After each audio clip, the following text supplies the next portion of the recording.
Good evening. I'm just going to stand like this so we don't have to swivel the whole podium around. I'm Hannah Buxbaum. I'm the interim dean here at the law school, and it is my great pleasure to welcome you all to the 2012-13 Moot Court Competition Finals. This annual competition is named in honor of Sherman Minton, an Indiana native, Army veteran, jurist, and a 1915 alumnus of our school. He served in the Senate as a judge of the Seventh Circuit Court of Appeals, and from 1949 to 1956 as a justice of the Supreme Court. In his short tenure on the court, Justice Minton was involved in some of the most important post-war cases. He was noted for his broad view of government powers and for his abhorrence of racial segregation, which he voted to strike down in Brown versus Board of Education. This competition involves more students than any other single activity at our law school. And with 165 competitors, this year's competition was the largest in the school's history. Such a large number of competitors requires the involvement of a significant number of alumni. And this year we were fortunate to have 204 alumni and friends of the school come back to serve as judges. Their commitment to this program is truly essential to its success and to the quality of the learning experience for all of the participants. We will hear oral argument tonight from the 4 finalists who emerged from a very strong field of competitors: Julie Spain and Leah Siegel for the petitioner, and Jacob German and Jonathan Hitz for the respondent. Before we begin, I have many people to thank for supporting this competition, and I will begin with Bose McKinney & Evans, the Indianapolis law firm. Bose McKinney is the sponsor of this competition and a true friend of the school, and I would like to thank the firm for its continued support. I would then like to thank the Moot Court Board and executive board members for pulling together a fantastic competition. These students have made just a tremendous commitment of time and energy to the endeavor, to the benefit of the school and all of the competition participants.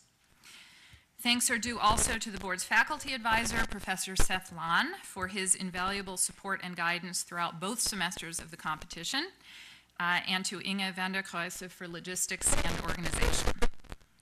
Finally, I would like to congratulate all the participants in this year's competition, and most important of all, to thank all of you, that is the parents, family members, partners, and friends of the finalists who are here tonight to celebrate their achievement. With that, I will turn the podium over to Nathan Herbert. Nathan is Chief Justice of the Moot Court Executive Board, and he will introduce this year's judges. Thank you very much for joining us here tonight.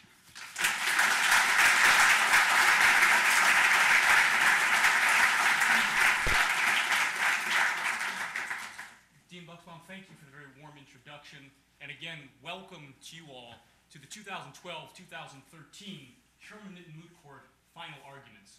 My name is Nathan Herbert, and it's been my great honor to serve as the Chief Justice of this year's competition.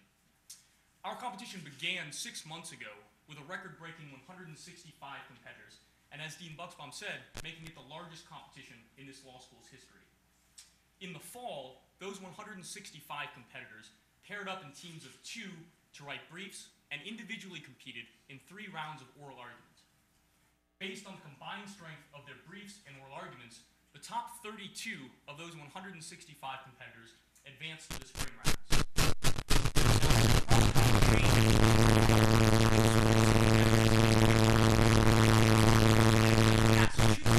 Engaged in a single elimination, head-to-head oral argument tournament that those of us on this side of the podium fondly refer to as Moot Court Madness. Now, ladies and gentlemen, Moot Court Madness ends tonight with these final arguments. And before briefly outlining the process for tonight's arguments, I'd like to take just a moment to recognize the competitors who advance to the spring rounds. Competitors, I would ask that you please stand when I read your name, and audience members, I'd like to ask that you please hold your applause until every student has been recognized. Our 16 opera finalists this year are Ken Burleson, Brandon Callahan, Jake Davis, Jessica Frank, Benjamin Gattle, Adeswa Ahile, Rajat Khanna, Joshua Kurtzman, Patrick Lamondia, Gia Lee, Aaron Madar, Lauren Mertens, Timothy Pierce, Michael Ogershock, Charles Shaw, and Samantha Wuletich. How about a round of applause for them?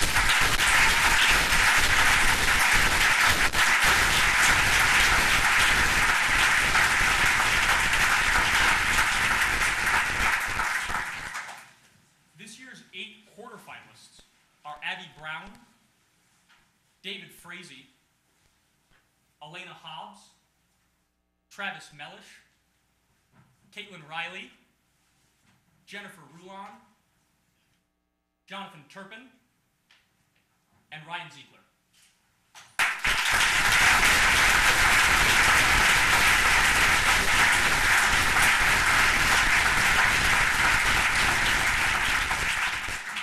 And finally, this year's 4 semifinalists: Zachary Heck, Taryn Lewis, Kathleen Rowe, and Caitlin Vandrich.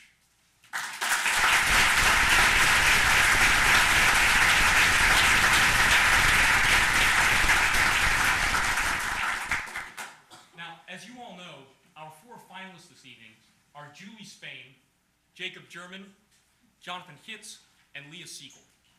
And although our finalists will be competing head-to-head tonight, you will hear 2 distinct oral arguments.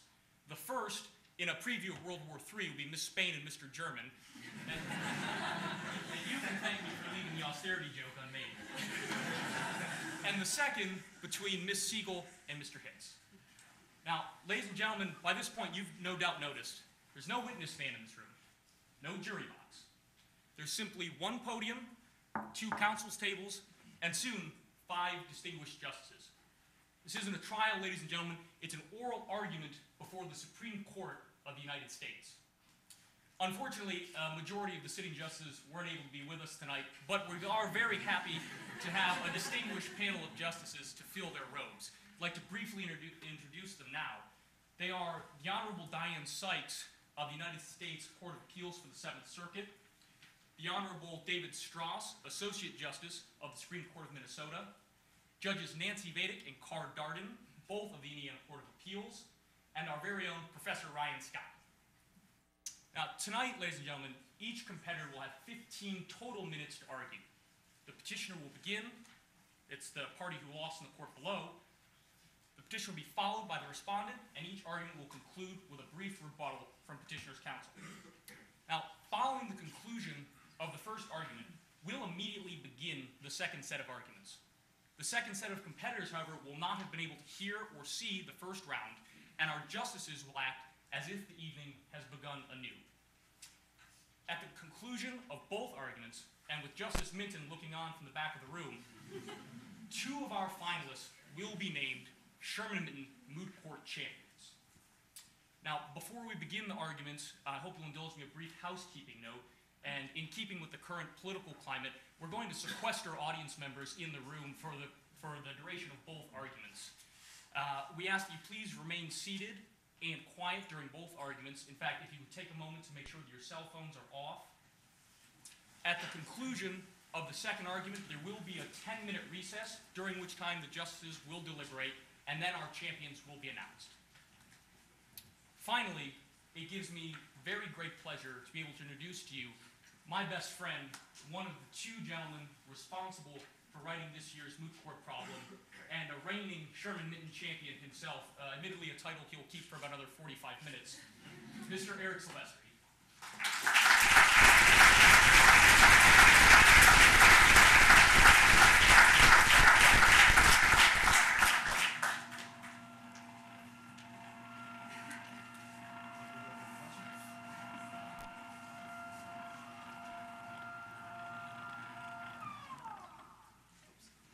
Ladies and gentlemen, thank you for coming. My name is Eric Silvestri, and along with my incredibly talented colleague, Mr. Kyle Fields, I authored this year's Moot Court problem. It's my distinct pleasure to talk to you tonight to set the stage for our problem, tell you a little bit about the story, and then walk through the legal framework for the issues. Our story begins in the imaginary city of Barksdale, in the equally imagined state of Franklin. Barksdale is a large city about the size of Las Vegas, with a little under 1 million people living there. And everyone knows it's seen better times. Barksdale has been hit particularly hard by the housing collapse. Now, we all know in 2007, the housing market bubble burst. And as a result, home prices plummeted while the amount that homeowners owed on their homes remained high. So what does that mean for cities like Barksdale? Well, what it means is a large percentage of their homeowners are underwater on their mortgage. Underwater homeowners have an incentive to just walk away from the house rather than pay down those debts. As more and more people walk away, it creates abandoned neighborhoods. Abandoned neighborhoods push home prices lower. As home prices descend even farther, that creates more and more underwater homeowners, and so you get the idea. It's a vicious cycle. So how do you solve the problem of underwater mortgages? Well, the city's very concerned. The city's concerned because they're worried about losing an entire generation of taxpayers. Additionally, they're also concerned about long-term political stability.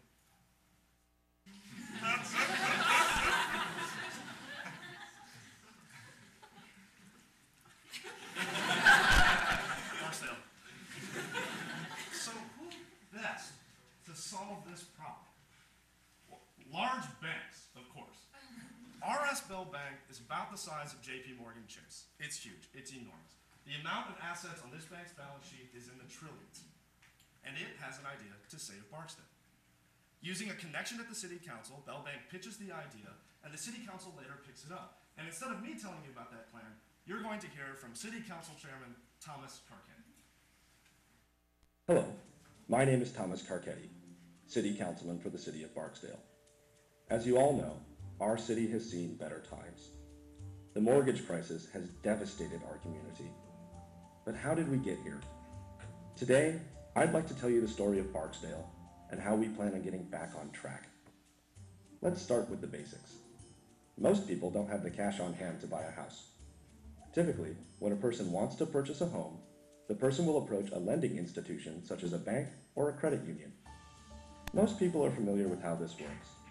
When a person goes to a bank, that bank is usually happy to make a relatively low interest loan. When a bank makes a loan, the bank gives money to the home purchaser, and the purchaser gives something back to the bank, a promise to pay the money back. But the bank usually wants more than just a promise. They want insurance in case somebody can't make their payments. They get that insurance in the form of a mortgage, which is technically a security interest in the real estate. So where did things get so complicated and go so wrong? In the current market, some folks have purchased homes that have since gone down in value, which often leaves them with a mortgage payment that exceeds the value of their home. Those homeowners are said to be underwater on their mortgage. If this were one or two people, there wouldn't be much of a problem beyond the individual. But when many people are underwater, local communities and economies, and even the national economy, can suffer greatly. When people can't afford to make their mortgage payments, they don't buy new cars. They don't send their kids to college. They don't go out shopping, and sometimes they don't buy their medication. People will usually choose a roof over their head over everything else.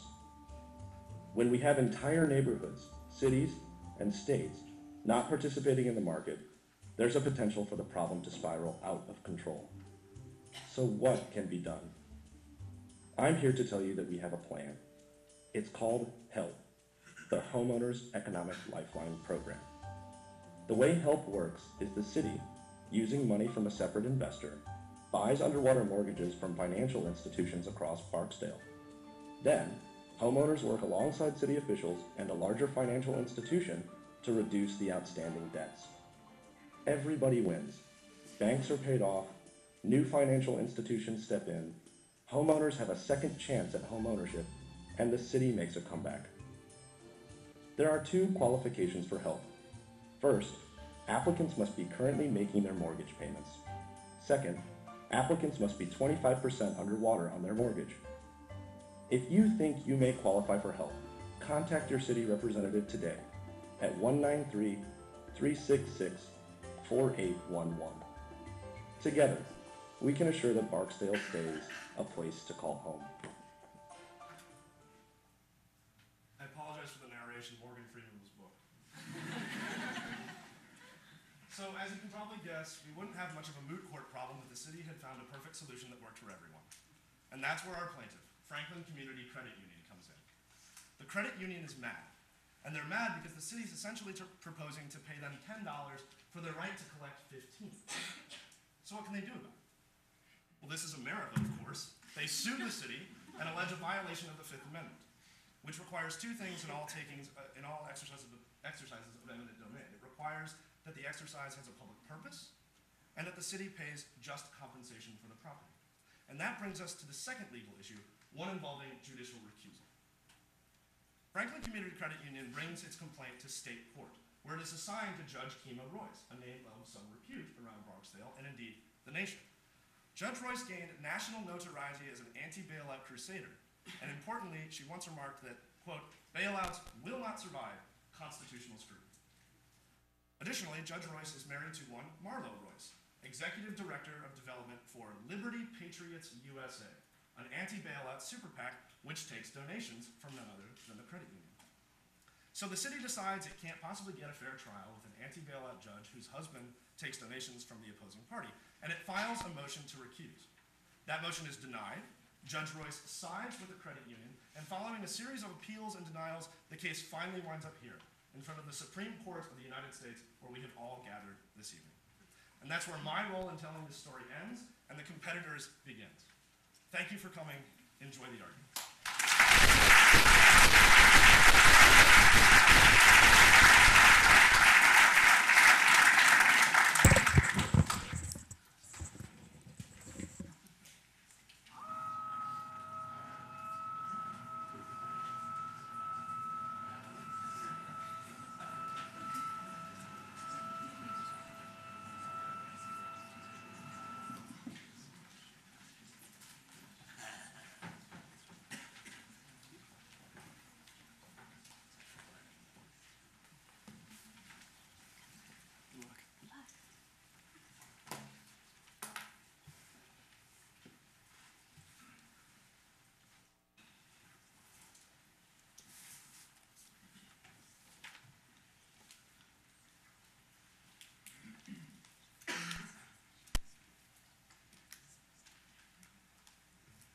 All rise.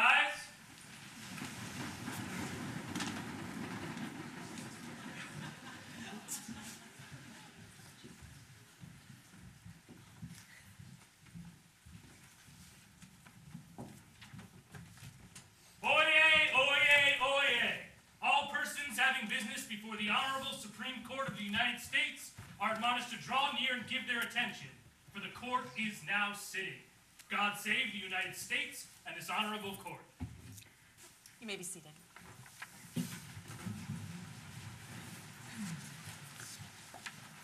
Good evening, everyone. We'll hear argument this evening in City of Barksdale versus Franklin Community Credit Union. Ms. Spain, you may proceed. Thank you. May it please the court. Good evening, Your Honors. My name is Julie Spain, and it's my honor to represent the City of Barksdale. Tonight, we ask that you reverse the lower court by finding that help constitutes a permissible use of eminent domain and that Judge Royce's recusal was required from this case because a failure to do so would inhibit the City Council's ability to efficiently respond to emergencies, and it would undermine the public's confidence in the judiciary. We'll address each of these issues in turn. Looking first to the eminent domain claim, help both serves a public purpose and provides an offer of just compensation, thereby satisfying the Fifth Amendment taking clause. Looking first to the public purpose, we know that this is a low hurdle for the government to pass. Hawaii Housing versus Midkiff has set the standard at rational basis, which means that as long as excuse me, is that the correct standard, or should we be looking at a different standard? That is, maybe looking at a rebuttable presumption of invalidity. Your Honor, both it started in Berman versus Parker, Hawaii Housing versus Midkiff affirmed this rational basis standard, and then Kelo versus the City of New London also upheld this again to be the standard for public purpose. Well, what about Justice Kennedy's opinion in Caperton, which is arguably binding on us because he provided the fifth vote? Why not have a rebuttable presumption of invalidity based on that opinion? Yes, Your Honors. Kennedy's concurrence, again, while Kennedy's concurrence lays out many useful things, if we were to enact it to determine the public purpose, the problem that we would have is that governments that need to quickly respond to emergencies, such as is the case with Barksdale today, would be overly burdened by having to provide much more information and go through many more steps than the government's asked them to do in the past. The standard has been rational basis, and the Kelo majority held that it is still rational basis because the court respects the role of the legislature as the best ones to respond to these situations. They're elected by the, yes, Your Honor. Do you concede that you would lose then under a higher standard than the rational basis standard? No, Your Honor. Even if we adopted the standard from Kennedy's concurrence in Kelo, help would still serve a public purpose. And that's because we see that the city sat with this problem for 11 months. They took their time. They enlisted the help of local banking authorities, financial authorities to develop a plan. They had a period for public comment, Your Honors, and they responded to that public comment, which was outcry from the city saying, we don't want public funds to fund this, by changing their funder, by enacting help instead of MAP. And so for those reasons, Your Honor. If I could interrupt, counsel, that 11 months was filled with evidence of pretext, that this was really a favor to the bank that stands to gain. Yes, Your Honor. So let's discuss what could cause some of this evidence of pretext. One of the main things that's been cited by the Franklin Community Credit Union is an email and then a written letter sent by Bell Bank to the Barksdale City Council. But we have to look at this in context of the bigger picture. And what we see is that the email was sent, as well as the letter, during the period of public comment. Your Honors, we had similar threats about litigation from the Franklin Community Credit Union. This is during the period of public comment. And if we look to the city's response to these threats. But the credit union is the holder of the property right in question here. So that, we take that off the table for purposes of evaluating pretext. What we're talking about is whether there was collusion between the bank and the city council in this case. The chairman of the city council, who had this email correspondence with the bank president or vice president, I can't remember what his position was, but he stood to gain. If ever there were a paper trail of collusion, I would say this is one. Your Honors, this is not a paper trail of collusion. Rather, this is the Barksdale City Council enlisting, again, a reliable lender in their community who is involved in global banking, who has seen the housing crisis play out all over this country, and who is knowledgeable. But what I'd like to emphasize is that if we look to the City Council's response to the email, which was an email saying, we've been cut out of the deal, we're unhappy, we've provided you with all of this help, we see that the City Council, even in the face of this email, proceeded with MAP. They weren't deterred by it. They weren't swayed. This wasn't competitively bid. I know an insider job. Your Honors, there wasn't competitive bidding here, but that's not necessary for public purpose. And here we see that the City Council utilized the best lending authority in their area. Kelo hasn't held competitive bidding to be required. And again, going back to this rational basis standard, Your Honors, we see that this is a deferential standard and that there is a it is conceivable that the City Council had this in mind when they were enacting help. I'd like to talk about But the result of all this is that you have these mortgages go from one private lender to another private lender. And so what factors exist that justify this taking and show us that it's not, taking from one and giving to another private person? And Your Honor, in Kelo, what they held is that it's impermissible to give from private party A to private party B when it's for the benefit of the private party. But we know that it's also okay to do that when it's for the public use, when it's for the public good. So what I'm asking about now are facts. Yes. What facts support your position? The facts that support our position, Your Honor, is that, so here we have Barksdale, which has a 16% unemployment rate. Almost 1 in every 2 mortgages is underwater, and we see a rise in strategic defaults. The consequence of strategic defaults is that it creates almost this contagious abandonment of homes. So Barksdale needed to act fairly quickly, and so they took their time. They did develop this plan, and they, Your Honor, in this case, we don't fault the city for going to a financial expert when trying to develop this plan and for accepting the advice of a local financial expert. We do know that there were some connections between one of the Barksdale City Council members and a member of Bell Bank that might have made them a natural choice to seek this information from. And so we see that they took their time, they planned it out, they got public comment, they responded to the public comment of not wanting the public to fund this plan, and they put help into action without pre-selecting Bell Bank as the beneficiary, and then they did select Bell Bank as the beneficiary. And because They selected Bell Bank before this program was instituted, and that did not happen in Kilo, did it?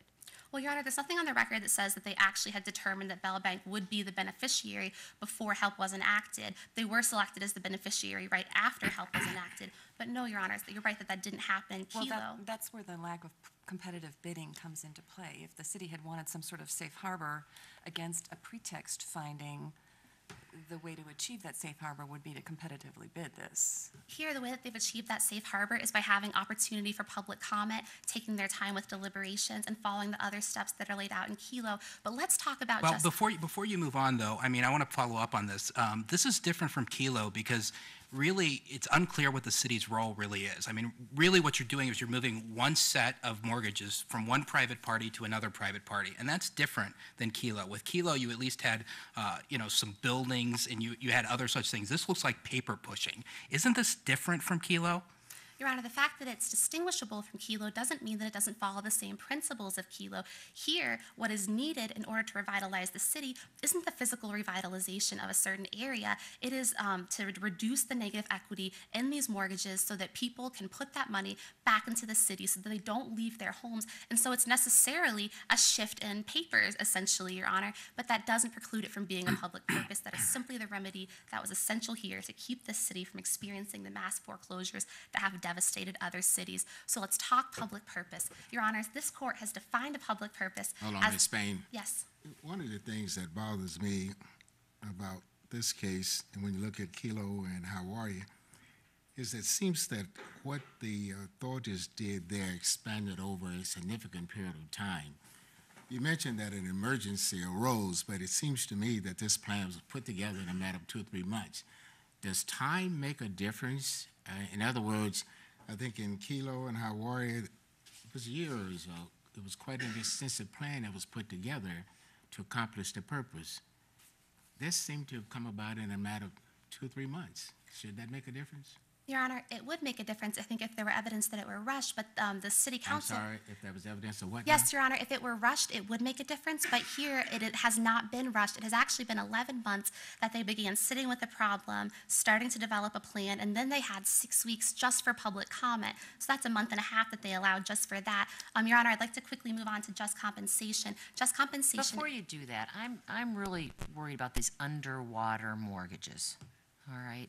It seems to me that it really is just a myth, as to whether or not you're going to lose money or not, because it's like my 401k plan. When the stock market went down, all of a sudden I lost, everyone said, a lot of money. Well, I didn't lose anything because I didn't sell it and I kept it and it went up in value. And so doesn't the same principle work here with these mortgages, and isn't the city jumping the gun, if you will? They're absolutely not jumping the gun because we've seen the rise of strategic default, which is when individuals who have underwater mortgages abandon their homes because the negative equity in them is so significant that even if they pay and pay and pay and pay, they'll never be able to pay it off. Their home isn't worth that anymore. And Your Honors, it's this evidence of strategic default in addition to the anti-deficiency statute, which prohibits lenders from obtaining more than the collateral value if foreclosure does happen. That means that a willing buyer simply would not pay more than the collateral value for these properties. On any of them? What seems strange to me about this program is that it pays nothing more than the collateral for any property that's subject to the program, even though these are all people who are current on their mortgages. So you give no more than the collateral, even to someone who has been paying faithfully and for all, so far as we can tell, will pay faithfully indefinitely. So why wouldn't a willing buyer be willing to buy the mortgage at more than the collateral value? Because it's not just the property, it's also the expected income stream from the payments. And these are all people who have made their payments faithfully throughout. Because these are all people who have at least 25%, they're at least 25% underwater. They have significant negative equity, which is one of the biggest factors in determining who will strategically default. Because of the high risk of default, a willing buyer is going to, who wants these packages, is going to take into account that risk, and it will prevent them from paying more than the collateral value. Is it your position that every one of the people who qualify for the program will default within the next 3 months or something? No, Your Honor, and we don't have to take that position in order to be successful because Well, what's isn't it not important- just compensation then as to those people who you concede exist, who would not default? No, because Almoda Farmers versus United States, which in this court held, is that it's what a willing buyer would pay a willing seller with knowledge of all of the factors surrounding the sale. In this case, the collateral value is the objective standard where the seller and the buyer would meet. A buyer wouldn't take any less, or excuse me, a seller wouldn't take any less, and a buyer simply wouldn't pay any more because if these fail, they're only going to get the collateral value minus the foreclosure. But 100% of them aren't going to fail. I mean, the fact of the matter is Justice Scott is absolutely right. Isn't there some value inherent in the actual stream of payments that are going to come over time for those people who are not going to default on the mortgage? No, Your Honor. One, because a willing buyer never knows which one will fail, and two, because the only case which has suggested that there, may I finish, Your Honor? Oh, Your Honor, sorry. Thank you. Because the case, which is Louisville Joint Stock versus Radford, which suggested that there might be a property right in the debt, was implicitly overruled later by Wright versus Vinton Branch, which said that that's a remedial right that need not be considered. Thank you, Your Honors. Ms. Spain, Yes. before you sit down, we have kept you talking on the takings question in this case, and you haven't had a chance to address the recusal question Yes, Your Honor. yet. And so I'm going to exercise my prerogative as Chief Justice and give you a few minutes to do that. And I Yes, Your will give Honor. your opponent equal time. I So if you sincerely would appreciate that, proceed. Your Honor. May I proceed now? Yes, please. Thank you. So let's talk about judicial recusal. Just one moment, if you could set the clock for, where's my timekeeper? Right over here. If you could set the clock for 3 minutes so that we give equal time to the opposition. Go ahead. Your Honor. So let's talk about judicial recusal. Under the shared standard of the Due Process Clause and the Franklin Judicial Ethics Act, Judge Royce's recusal, or she must recuse herself from this case. Caperton versus A.T. Massey Coal Company is our standard, and what they have said is that when extreme facts present such a risk of bias that the judge's ruling on the case would be unjust, recusal is warranted. Here, Judge Royce has staked her professional reputation and income on her constant opposition to government bailouts, and further, she has received a $100,000 household supplement from a party of this case. These extreme facts simply make the risk of her sitting on this case too high. Can you really say that it's as extreme as Caperton was that involved $3 million? Your Honor, it's extreme for different reasons. Obviously, no case will be exactly like Caperton, which set the standard. But what happened in Caperton is that Justice Benjamin wanted re-election, and one of the parties in the case got him the ticket to that re-election. And there's these concerns about the size of the donation and the temporal nature of it and this risk of gratitude. Here, after Judge Royce sat on the bench, the Franklin Community Credit Union made an unprecedented donation. In the past, they had donated $12,000 in 2010, to $20,000 in 2011. This year, $290,000. The same manner, couldn't an entity sabotage any judge? Not just in this case, but any judge by doing something similar. Would that judge have to recuse himself or herself?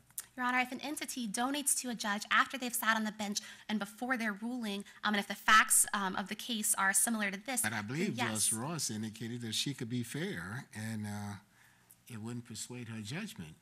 Why shouldn't we take her at her word? Because Justice Benjamin, Your Honor, came to the same conclusion. But when we look at the temporal nature of the donation, which is that it happened when she sat on the bench, but before her ruling, and the size of it, which is $100,000, which is the effect of the supplement, which is 1/3 of her household income, we see that that creates a risk of bias. But we're not considering just the pecuniary interest, we're also considering her extrajudicial statements. And FTC versus Cement Institute has held... But do you have any proof that this persuaded her judgment, or is this just an inference that you're drawing? Your Honor, what we're saying is that the risk that it did is simply too high to tolerate. Your Honor, we can't allow, it would shatter the public's confidence in the judiciary if there is an impression that judges who have pre-decided a case may still sit on it. And here, both the donation and her statements that government bailouts will not survive constitutional scrutiny, and that it's a moral imperative to avoid them, Well, let me ask you this, counsel, which is, I want to ask you a basic question. Is it your position that this is covered by the rule in Caperton, this is squarely covered, or are you proposing an alternative rule of law based on the Caperton decision? Your Honors, the court need not expand Caperton in order for this to be covered under both it, and then it is also covered under the Franklin Judicial Ethics Act. And it's because, again, Your Honor, thank you, Your Honor, so much for your time. Thank you. Thank you. Mr. Sherman.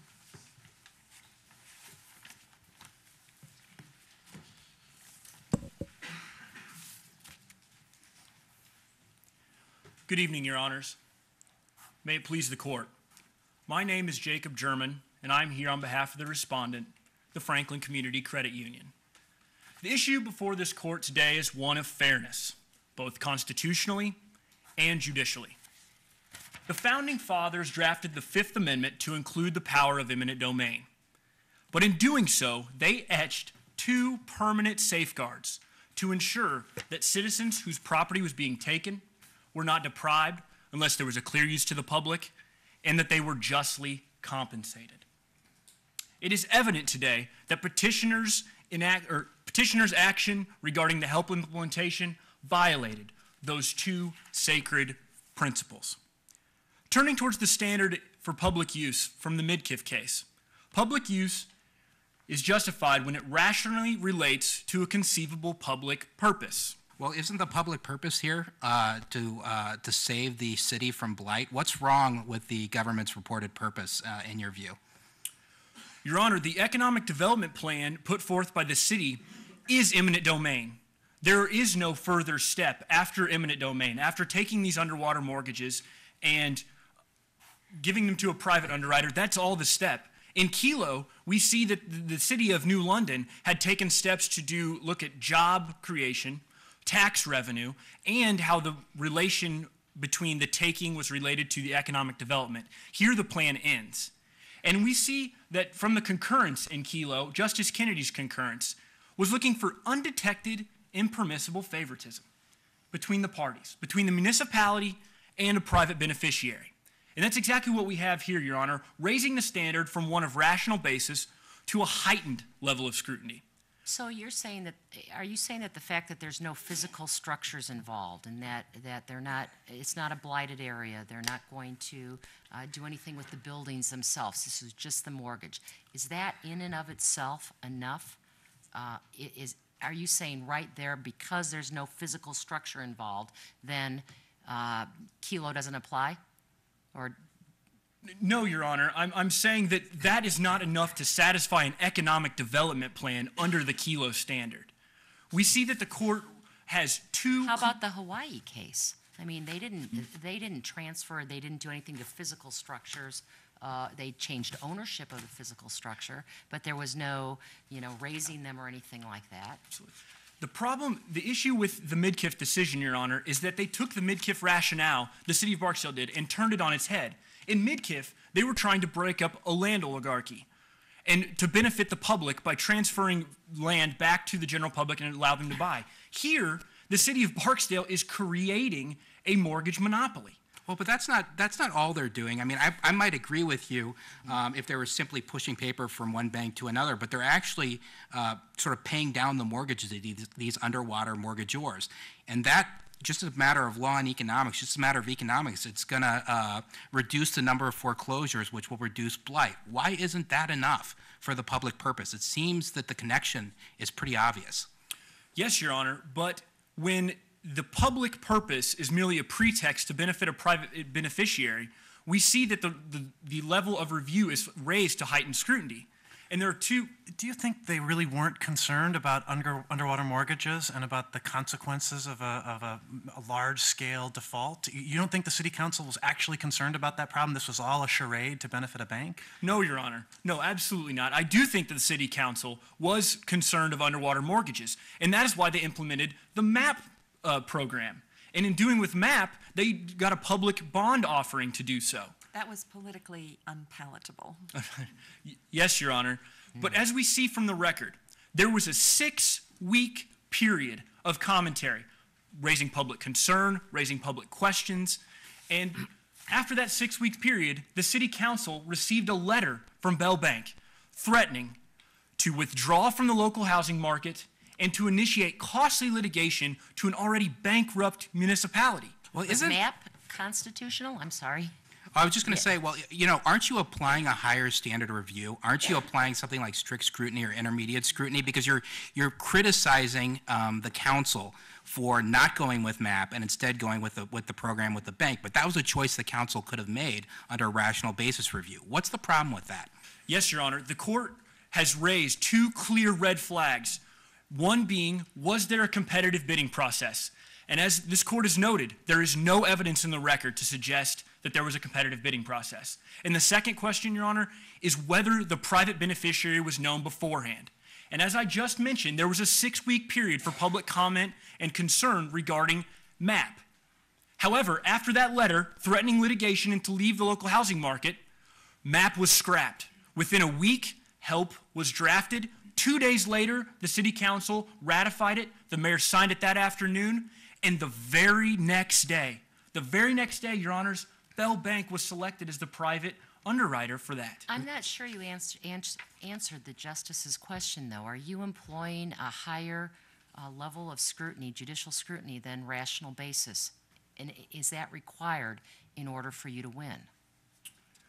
To your first question, Your Honor, and Your Honors, yes, the law states, according to Justice Kennedy's concurrence, Yeah, but Justice Kennedy had a concurrence. He wasn't necessarily the sole writer. He was just one person. Yes, Your Honor, it's true. It is a concurrence.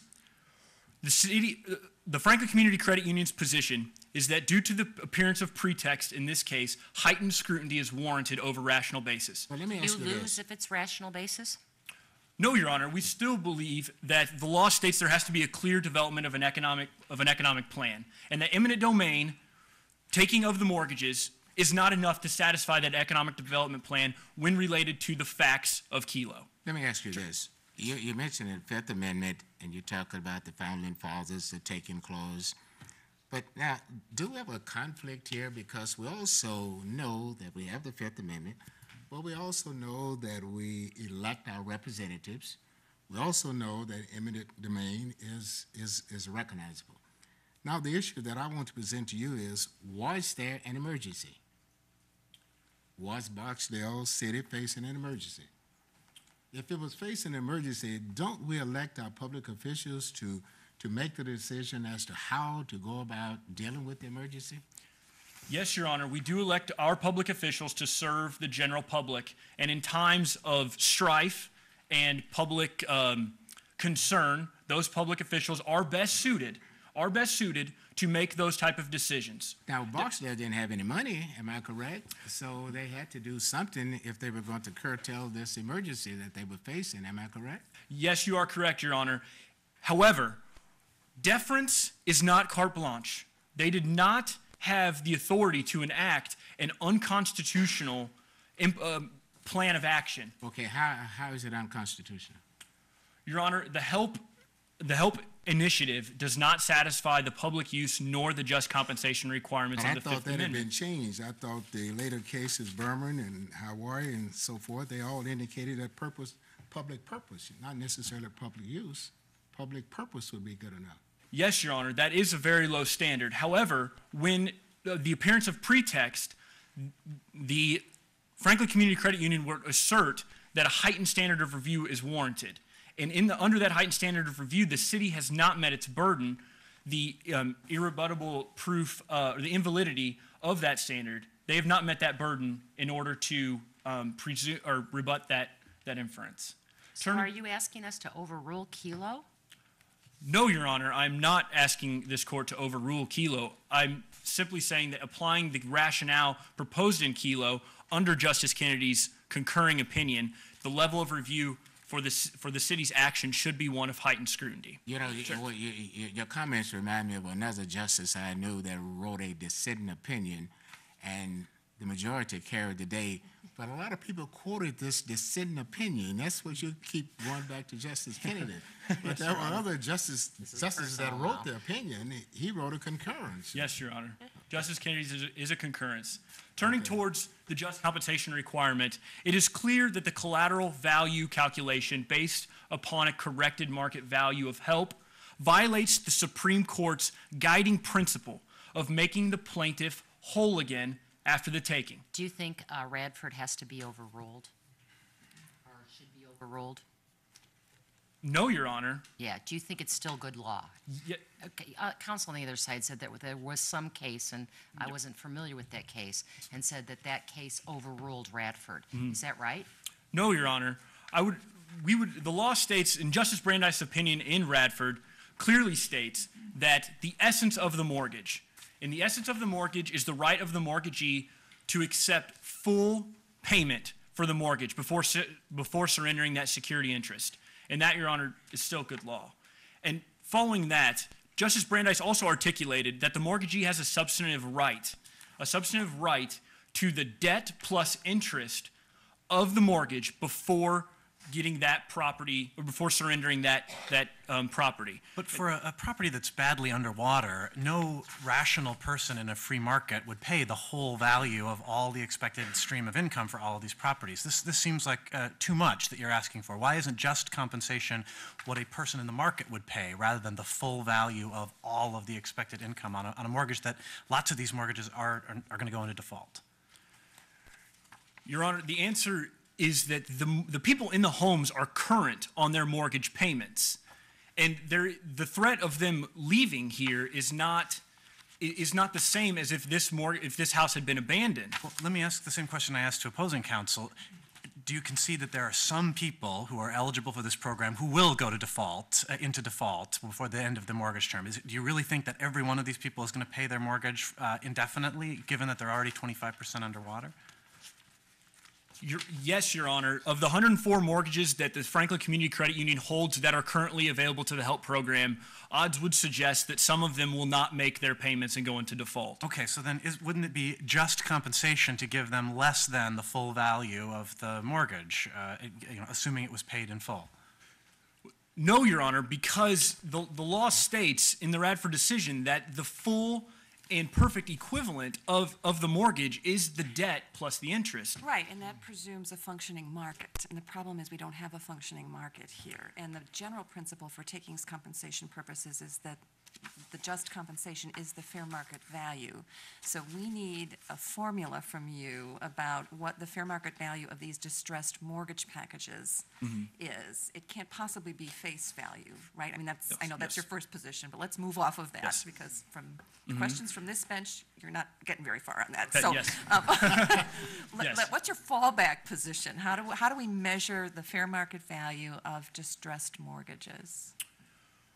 Well, Your Honor, we look towards the facts in Radford and compare them to the facts of our current decision. And in both of the cases, the present one and in the facts in Radford, property prices had decreased. It was 1935, and property prices had fallen. And in that instance, a federal statute, which was ruled unconstitutional, allowed the sale of the farmland at the depreciated value of the collateral. In our present instance, these mortgage payments have been made up to date. And so the valuation that the law states under the Radford decision is the value of the debt remaining on that mortgage. And in that instance, a mortgage is a contract between a bank and the homeowner. And under this takings, the city of Barksdale is depriving the bank of a certain X number of years it has of payments from the mortgagor in the house. Mr. Sherman, during the discover process, didn't they discover an email from one of your banking executives that acknowledged that no willing buyer would pay the promissory note value for a house? They would look at it from the standpoint of what is depreciated or what a willing buyer would pay depending on the market at the time. So you were aware that that there was a business decision that was made by your bank as well as Bell. Am I correct? Yes, Your Honor. But the business decision that was made was concluded in that the Franklin Community Credit Union hold on to the mortgages. But that's a gamble. If the economy continues to deteriorate and the value goes further down, what is Barksdale City going to do to collect taxes, keep the police department running, the hospitals and the schools and so forth? Should they wait another year, 2 years to see whether the market is going to come back? Is that your position?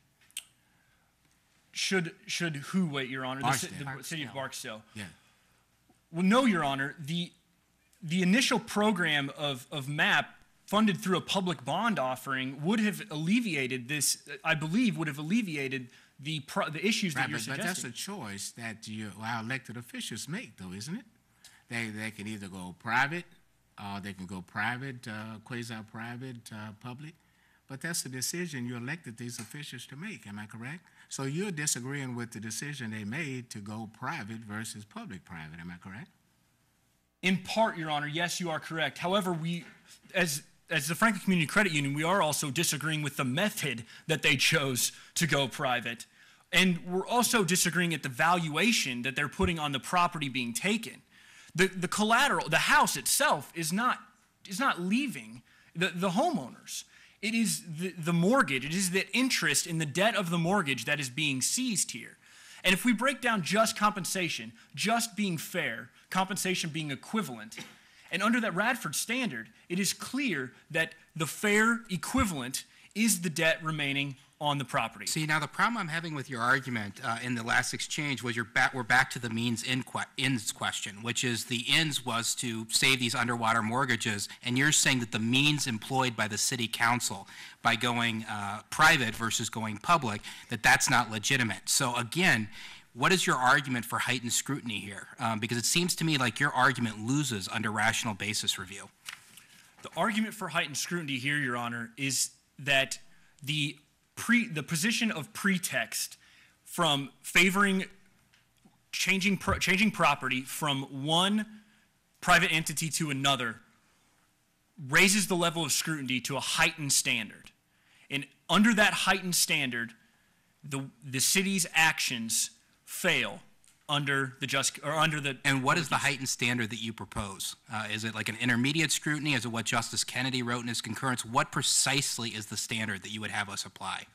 Yes, Your Honor, it would be an intermediate standard of review applying to the public use requirement here. And in that, the city's actions do not satisfy that intermediate level of scrutiny or heightened scrutiny that Justice Kennedy put forth in his concurrence. Can you put the standard into words? I mean, what is the formula that we're applying? For the public use requirement, Your Honor? Yes. Yes. There should have been a 6-week period, like the city council took in MAP, applying that to when they implemented HELP, rather than scrapping MAP within a week, drafting HELP within 2 days, signing it, passing it that afternoon, and selecting Bell Bank the next morning. I think what the Chief Justice is asking is what legal standard you want us to apply. What level of scrutiny? You say intermediate sometimes you say rebuttable presumption of invalidity. Yes, Your Honor. What standard are we to use here?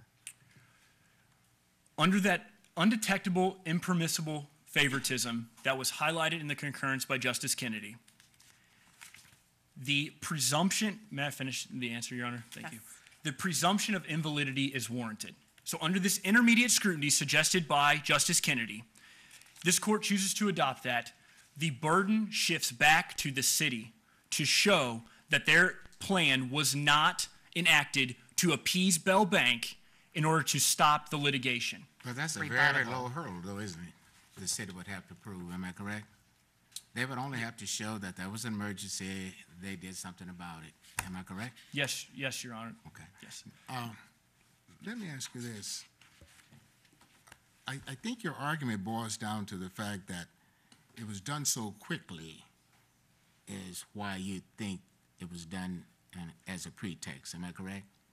I know Yeah, that is what- Kilo and Hawaii, they took a significant amount of time. So what are you asking us to do? Are you asking us to remand it back and have another go at it, or what? Or you just want it to be declared invalid? Yes, Your Honor. Yes, we would ask that this court affirm the judgments of the Superior Court, the Court of Appeals, and the State Supreme Court in striking down the HELP implementation as a violation of the Fifth Amendment. Thank you. You did have 3 extra minutes coming on the recusal issue, if you'd like to Perfect. address yourself to that. Oh, Yep. okay. Well, I'm going to give you a couple extra minutes. Thank you, Your Honor. Well, let me direct you to. And I'll give your opponent equal time, No, because I want to yes. hear from you on this. Thank you, Your Honor. Let me direct your attention to what really I find very troubling in this record. The following statement from the speech. Yes, sir. Rest assured, bailouts will not survive constitutional scrutiny. The argument being here that this district judge has prejudged the constitutional issue before us. Now, it's not specific to this particular plan, but it's showing that in her view, these types of bailouts are just unconstitutional. What's your response to that? Yes, Your Honor, that is cited in the record. However, we look to the standard put forth in the Republican Party of Minnesota v. White, which says that political statements do not rise to the level of extrajudicial bias. And to answer your question more pointedly, Your Honor, bailout programs are a national concern. They're a national entity, and this has happened in many times. However, Your Honor, bailout programs do not always involve the Fifth Amendment. As you can see from the record, Bell Bank received a $24 billion bailout from the U.S. government. The U.S. government did not exercise its power of the Fifth Amendment, but that was still considered a bailout program. And we look to FTC versus the Cement Institute for guidance on the public speech, and we see that it is factual nuances that decide cases. Overarching conclusions of law are allowed under the standard in the Republican Party of Minnesota v. White, but we see it's the factual nuances that turn things from A to B. But isn't this worse than Caperton in some respect? You have the same financial sort of interest that Justice Benjamin had, but here you have additional statements, and I realize that you're claiming the First Amendment, but that doesn't necessarily decide the recusal issue. So this is sort of Caperton plus. Why shouldn't we apply Caperton here and say, this is worse than Caperton? This judge should have recused herself. Your Honor, in applying the standard of Caperton, you do not, the petitioner does not need to prove that actual bias existed. They only need to prove that the potential of bias. However, the Supreme Court in Caperton ruled that those were an exceptional set of circumstances. And we see that the court was looking for significant, disproportionate influence. And to Your Honor's point, we see patterns of behavior here that would rebut that presumption of significant influence. In that the Liberty Patriots USA had received donations made by the Franklin Community Credit Union throughout a series of time. And so looking for situations of potentials of bias, the facts are so distinguishable between the Caperton and the present case here. A few years ago, I'm sorry. Go ahead. What's the harm in requiring a judge to recuse? Mm-hmm. Recusal is not a punishment, Your Honor. However, it does give a certain appearance that that judge could not have decided the case neutrally. And under the white standard about political statement, may I finish my answer, Your Honor? Under the white standard regarding political statements, the rationale in that decision was that it would have a chilling effect on judicial speech. And judges are members of the community, civic organizations, and they speak to the bar around the country. Isn't that apples and oranges? Doesn't White case just say, hey, you have this freedom of speech? And then Caperton says, well, maybe if you use that freedom of speech, you're going to get recused. I mean, isn't it apples and oranges? No, Your Honor, because the judge's statements in this case were an overarching conclusion about a significant portion of the law, not about specific factual nuances that would determine cases similar to the one of the city of Barksdale and the Franklin Community Credit Union. Sherman, here's what's a little bit disturbing. When I read the judge's decision, she uses adjectives like the insidious. She used another term here, the court's twisted logic. I mean, in describing what went on in this case, don't you think that's a little bit over the top? I mean, it seems to me that she had made up her mind what she was going to do if she ever got a case in front of her that fit within that taken clause of the Fifth Amendment. Your Honor, the answer to your question is both yes in part and no in part. What you see is yes in part and no in part. I thought the object of a trial would be fair and equitable. Are we splitting the baby here? Well, yes, it's in part, but no in part. Should not litigants feel they can get a fair trial without this kind of rancor? Yes, Your Honor, a fair trial in front of a fair tribunal is the essence of due process. However, the judge's statements regarding the application of bailouts as a national issue do not render her unneutral to the case regarding a specific Fifth Amendment bailout program. The factual nuances of the City of Barksdale versus the Franklin Community Credit Union are different than any other bailout program facing the nation today. And in that, the judge was greatly equipped to weigh those, as per her oath of office, weigh those factual nuances and make a determination of whether the Fifth Amendment was in fact violated. All right. At Thank this you. point, I'm going to have to cut you off, Mr. Thank you, Sherman. Your Thank Honors. you. Ms. Spain, and if you would please add the equivalent time to her rebuttal time, please, in the interest of fairness and impartiality. Thank you, Your Honor. So, Your Honors, there's three key points that it's important for this court to take away today.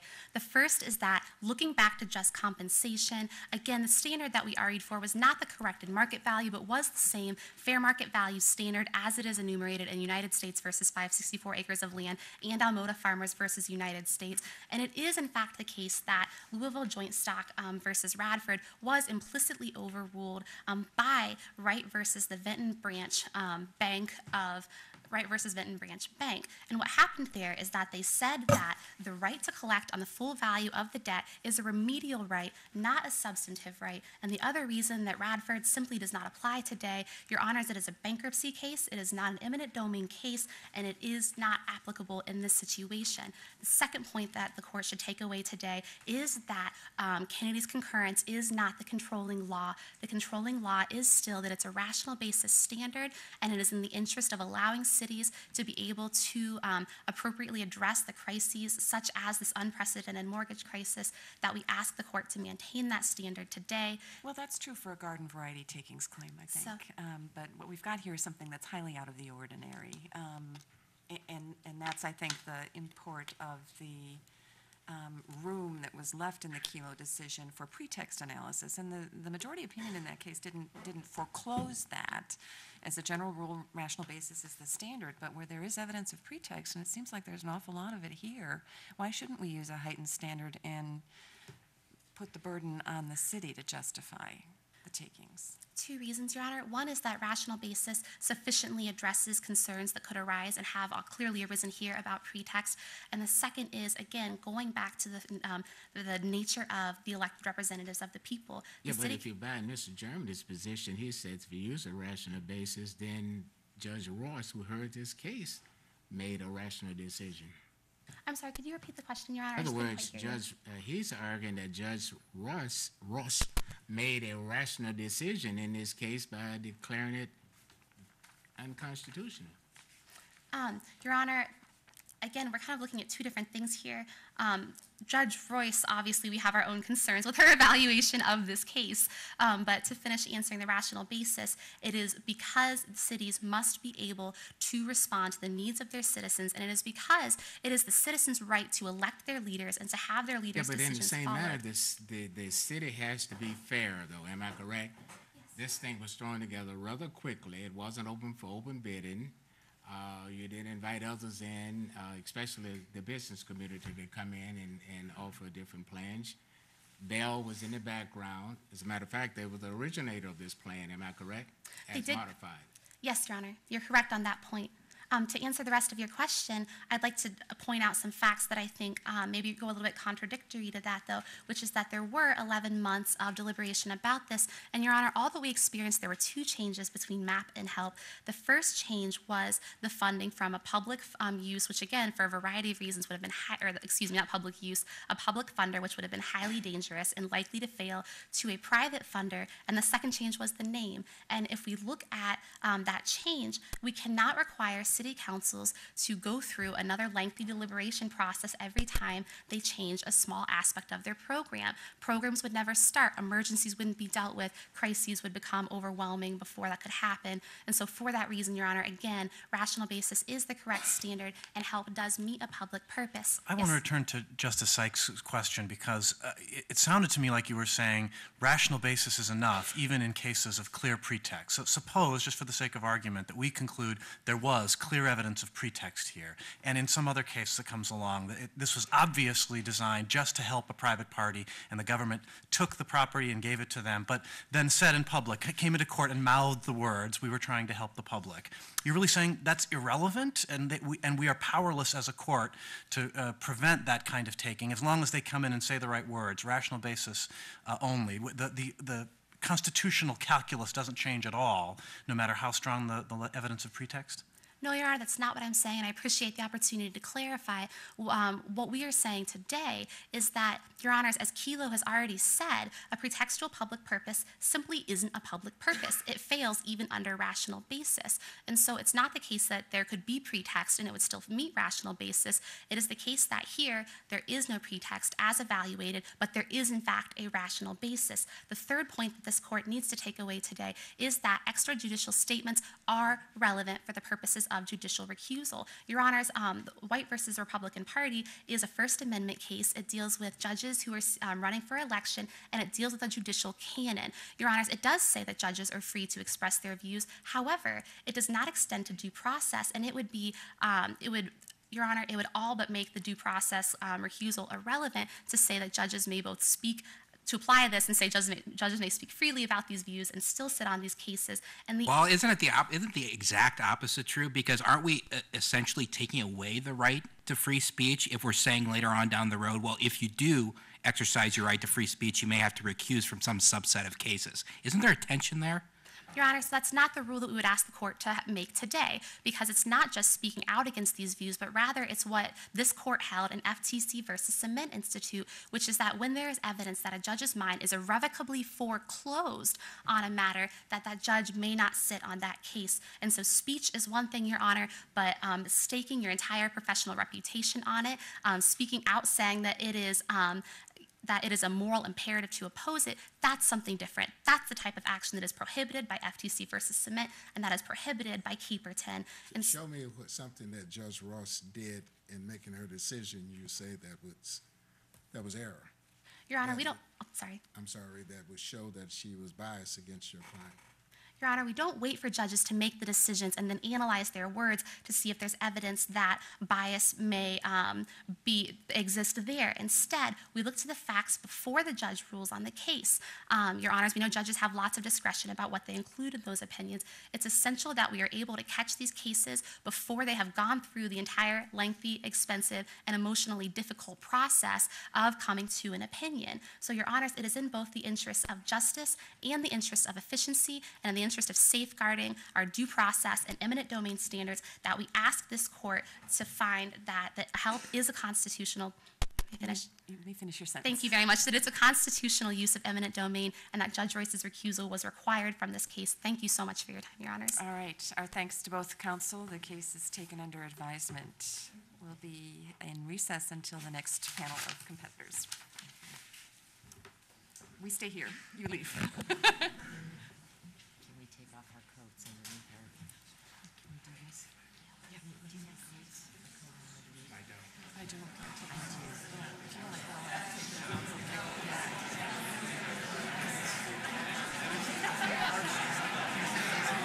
Yes, yeah, I think it was just situational with these two competitors, so, yeah, we'll just.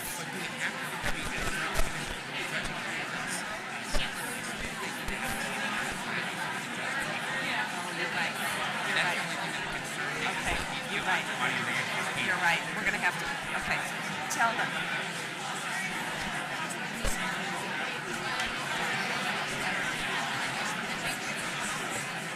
Yeah. Yeah, we ended up adding 3 minutes. It would end up being 6 minutes to both sides. Okay. Okay, give them both 6 minutes total time, and they can divide it. Leave the doors open. This door is open. It is so hot in here. Yeah. And then let them know that And you can feel the difference just now with this open up here. Oh. It was a concurrent opinion. He joined the majority of the panel, but he also made us implement a time limit. I think it's a fair question to ask. Since the majority seemed to let the RPA I think they did a pretty good job.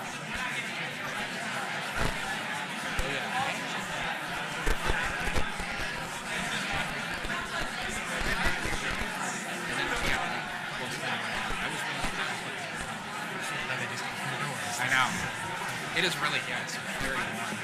Yeah, I feel much better just now with the doors open. So if they can keep the doors open, it'll be a huge difference.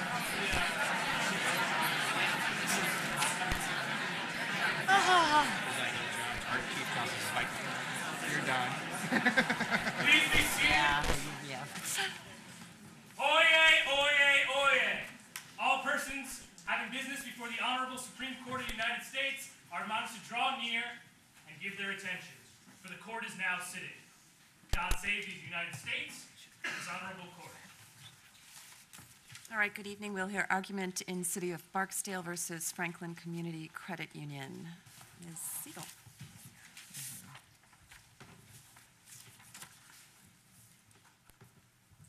Good evening, Your Honors. May it please the court, my name is Leah Siegel, counsel for petitioner of the City of Barksdale.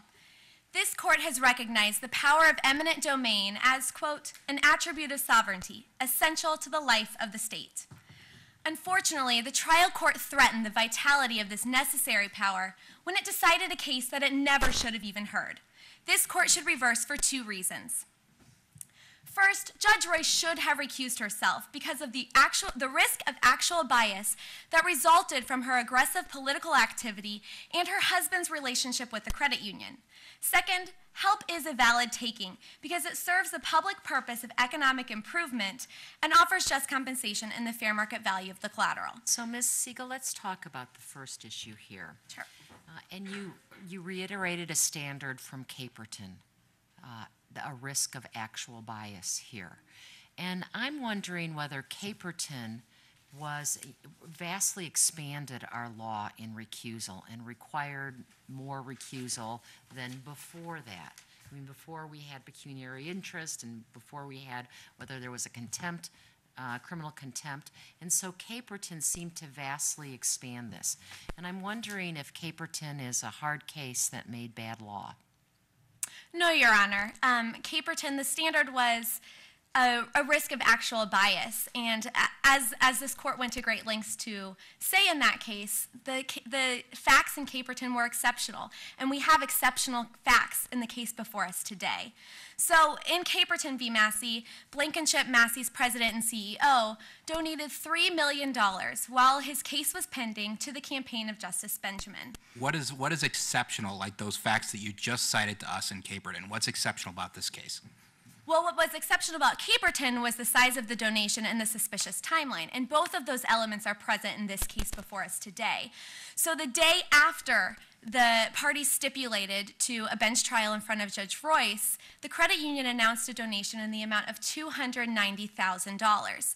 Now that amount will result in a direct effect on Mr. Royce's income of about $21,750. But that's to her spouse. That's not to her. In the Caperton case in West Virginia, it directly elected that particular judge. Isn't it different when it inures to the spouse and not to the actual judge, him or herself?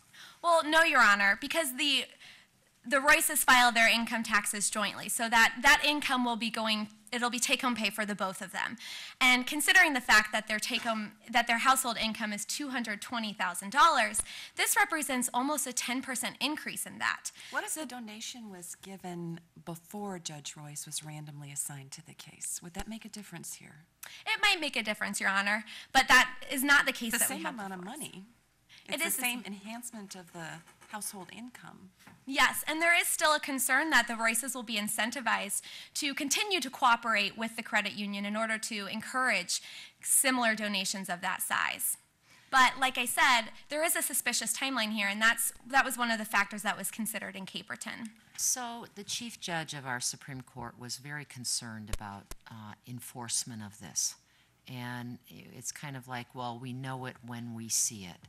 And he had a lot of questions that he asked. And one of those questions that he asked was, would this require discovery? And so would counsel go to the trial court judge or the Supreme Court justice and be allowed to perform discovery, maybe ask the judge interrogatories? One of our justices here just came through a contested election. And so would that allow your client to ask interrogatories of the judge? I'm not sure, Your Honor. In this case, these donations are made public. And so in addition to the concern about the risk of bias, there is also the issue of the public faith in the impartiality of the judiciary. And not requiring Judge Royce to recuse herself in this instance could shatter public opinion by letting this case go forward and letting her hear it.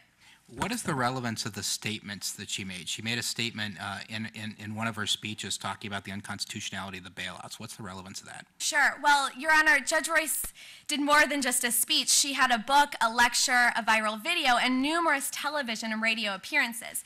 So those appearances placed her as the leader, the central figure in this movement against government intervention. Well, suppose that all of the things she had written actually showed up in a concurring or dissenting opinion, or if she was sitting on an intermediate court of appeals or in one of her previous judicial decisions.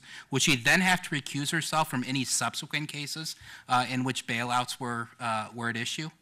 Well, no, Your Honor. The concern here is that Judge Royce's analysis went beyond her legal interpretation. And she even claimed that opposing this sort of government action is a moral imperative. So the danger is that she could possibly be not citing this case on sound constitutional principles, but instead based on her moral and political feelings, and that's unacceptable. Not only does her activism show her personal beliefs, but the amount of publicity that Judge Royce has received poses this risk that she's going to feel immense pressure to remain consistent with those beliefs. Suppose you've got a judge who's made their reputation based on academic work. Judge Easterbrook on the Seventh Circuit has written great antitrust scholarship in which he's forcefully criticized the U.S. Supreme Court's decisions, and then he's assigned to an antitrust case. Suppose he even said that it's a moral imperative that we fix our antitrust laws. Is he disqualified from all antitrust cases?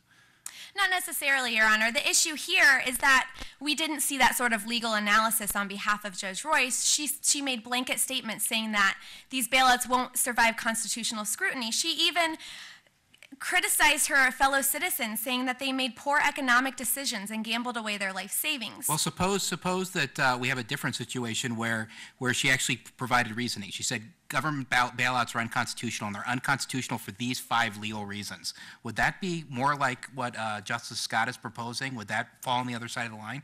Yes, Your Honor. We do Does it expect have to appear in a law review? I'm sorry? Does it have to appear in a law review to pass muster? No, Your Honor, not necessarily. But the fact of the matter is that Judge Royce here went beyond legal interpretation. So she's in more trouble because she explained herself thoroughly. That if she had if she should have explained herself more, because she didn't go into enough detail, she has to recuse herself as a matter of due process. No, what Your Honor. sense does that make? No, Your Honor, it's not because she didn't explain herself, but it's just because she made statements that indicate her prejudgment. And recusal is not meant to be a punishment for exercising the right to speak. It's meant to be a procedural safeguard that protects litigants who have a fundamental right to a fair tribunal. And in this case, there's a risk that that fundamental right was breached. But you do have to acknowledge that the judge's First Amendment rights are in tension with the due process argument that you're making here. Because we know from Minnesota Republican Party versus White that judges do retain their First Amendment rights to speak about issues of public concern and other issues as well. And their spouses have their own independent rights to be politically active without those views being attributed to the judicial spouse. And so where do we draw the line here? The standard from Caperton leaves much in the eye of the beholder, and you're asking us to brighten the line here. How do you propose that we do that? Sure. Well, Your Honor, there is a very large distinction between the White case and the case that we have before us today. In that case, this court struck down a statute that prohibited judicial candidates from expressing their views on legal and political issues that was very relevant for voters. Recusal, and this court specifically differentiated between the kind of speech that might result in recusal and the kind of speech that shouldn't be prohibited in general. Right, but the justification that was offered for the code of conduct provision at issue in that case was this idea that it would evince bias, that extrajudicial statements on the campaign trail by an elected judge would evince a certain bias and create recusal issues, and this court said that's not enough. There's a First Amendment right to make these statements without implicating or giving rise to a presumption of bias. And you're suggesting that there should be a presumption of bias here.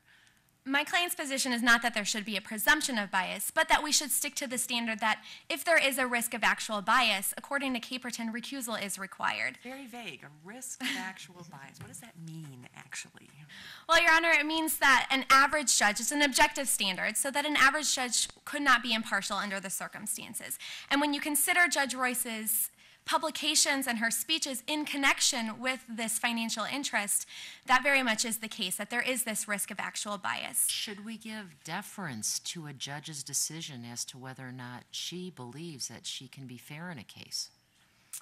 Well, Your Honor, as I said, there is no requirement of actual bias. So this is supposed to be an objective decision. So there is no need to give deference to the trial judge when this is an objective standard and we're looking merely for risk of actual bias. She doesn't need to comment on whether or not she's actually biased. So you're saying that a judge who grapples with these issues every day of bias and think we shouldn't consider that at all, what the judge's decision is on her own personal bias?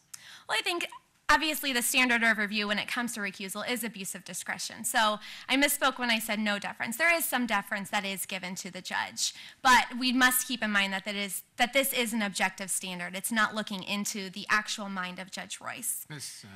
Siegel, now I know Mr. Hayes is probably going to get up and argue that this is in support of Judge Ross. Number one, this arose in a state court. She was elected by local citizens. Number three, they have a judicial canon that she followed. Then she made her decision. She says, judges are duty-bound to sit and decide cases, weigh the facts, and administer law consistent with justice, fairness, and constitutional guaranteed rights. In other words, she said that's what she did. So how do we, at this level, suddenly, at the Supreme Court, your Supreme Court, we're going to say that we're going to get in her mind and say she didn't do it. Is there any outside evidence other than what she had written several years before this case that would lead us to that conclusion?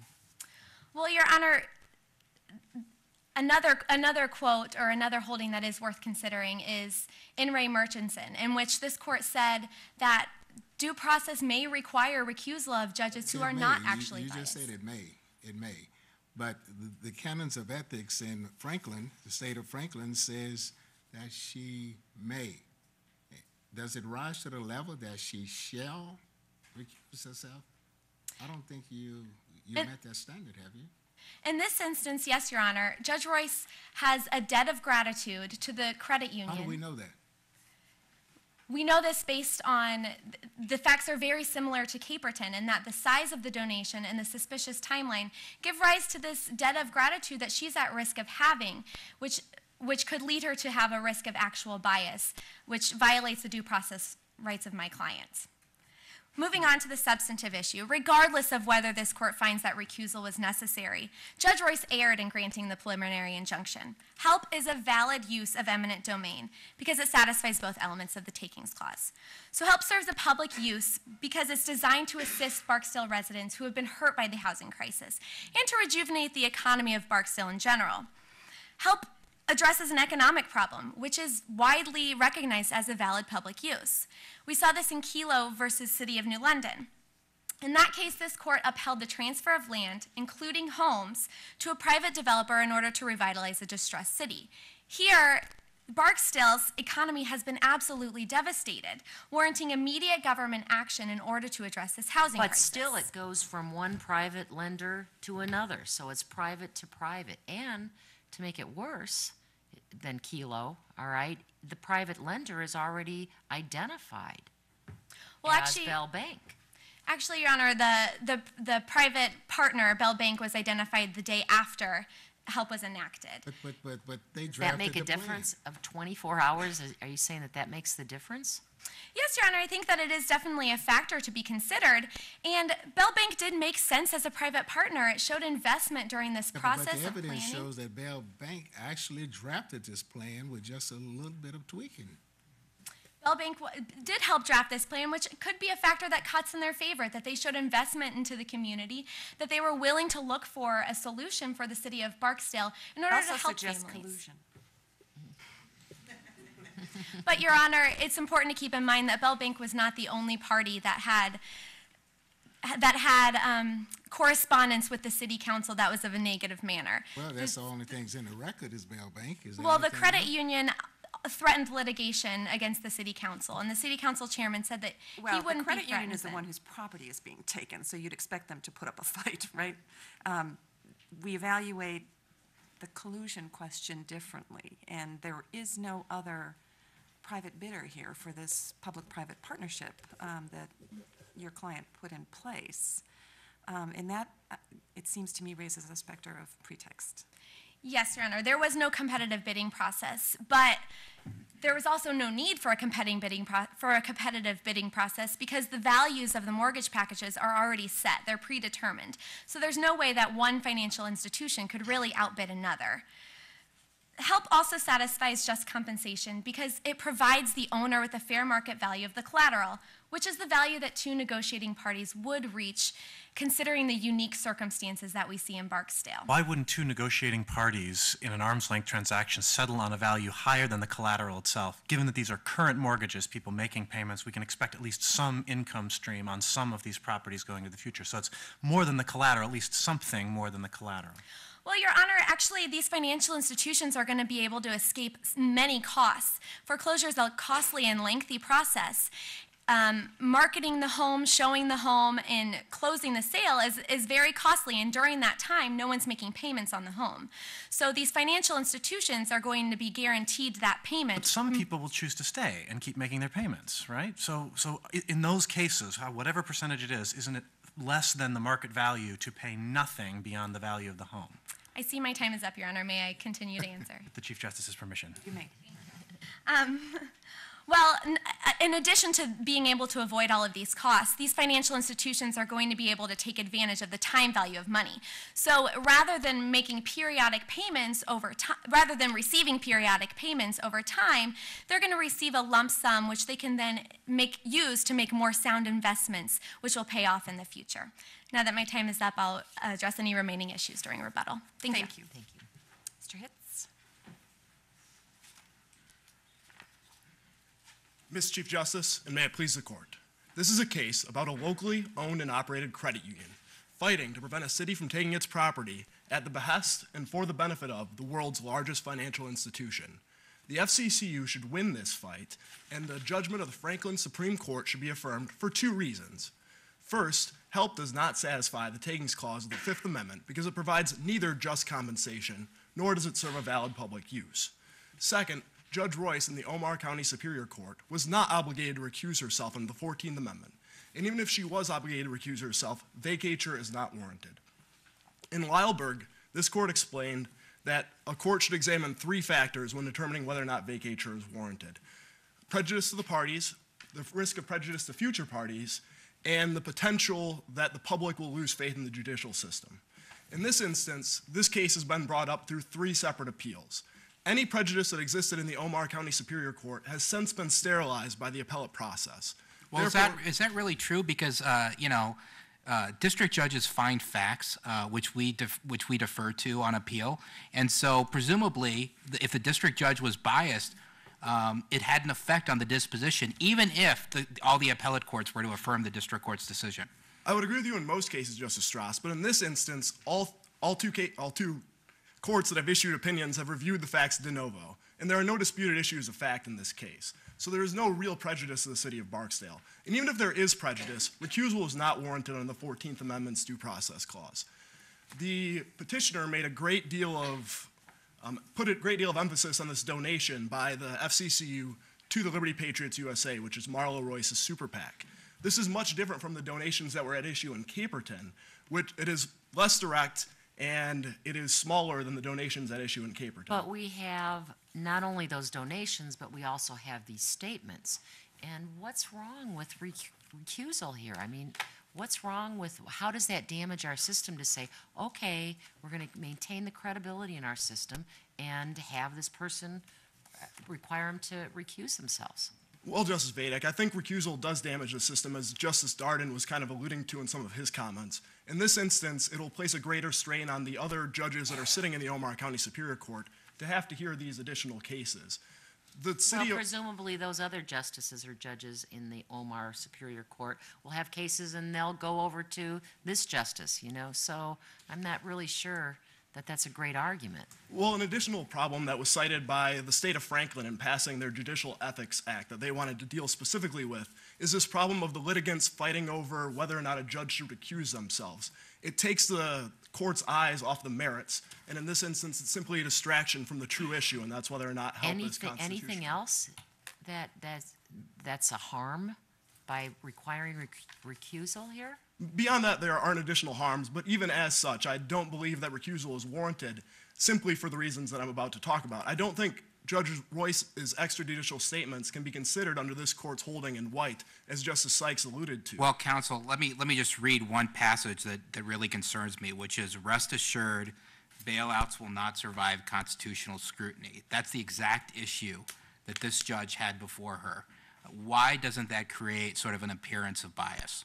Well, Justice Scalia's opinion in White somewhat addressed this. He explained that a judge is supposed to have ideas about particular legal concepts and is supposed to have some predisposition to how they would rule in a particular case.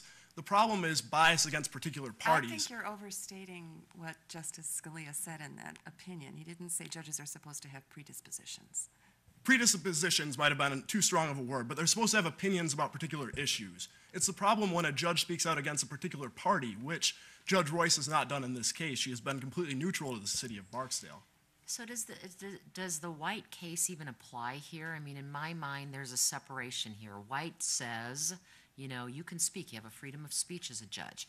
And then over here, Caperton says, yeah, but you might have to recuse yourself depending on how you exercise that freedom of speech. Do you think that White even applies here? Well, I would take one issue with that statement, Justice Vadek, and that is Caperton didn't deal with speech in any way, shape, or form. Sure. But I do think that Justice Money White... is speech in politics. Money is speech in politics, that's correct, Justice Sykes, under the holdings of this court. Yeah. And I would agree with that absolutely. However, as you already alluded to, Justice Vadek, Caperton was already an extension over this court's previous due process recusal cases. And beyond that, I believe the other portion of your question was related to why White applies in this instance. And I think White applies because you need to balance the judge's First Amendment rights against the due process rights of the parties. And I think in that balance, you can't consider Judge Royce's extrajudicial statements in this instance. But tell me this, well, what tops? Does the judge's First Amendment rights, do they top the fair trial, the appearance of a fair trial? I don't think they do, but I don't think the statements in this case are of such a threat that they rob the city of Barksdale of its right to a fair and impartial tribunal. I think Judge Royce sat on the issues and considered them and didn't prejudice the city of Barksdale. But we evaluate this ex ante. We don't look to see if the judge made a reasonable decision or not. This is a structural claim of error. This is not a claim of error that's subject to prejudice analysis. So we take a look at what the statements were, we take a look at the contribution, and we determine whether they surpass the standard that was set in Caperton by posing a high risk of bias, not whether she was actually biased or whether her ruling was otherwise reasonable. It's ex ante. We look at it from the beginning. Yes, Justice Sykes, it is ex ante. You do look at it from the beginning. However, this court has never before held that extrajudicial statements can be considered for the purposes of 14th Amendment due process clause. Shouldn't it? You drew this distinction earlier between bias toward the parties and bias about the issues.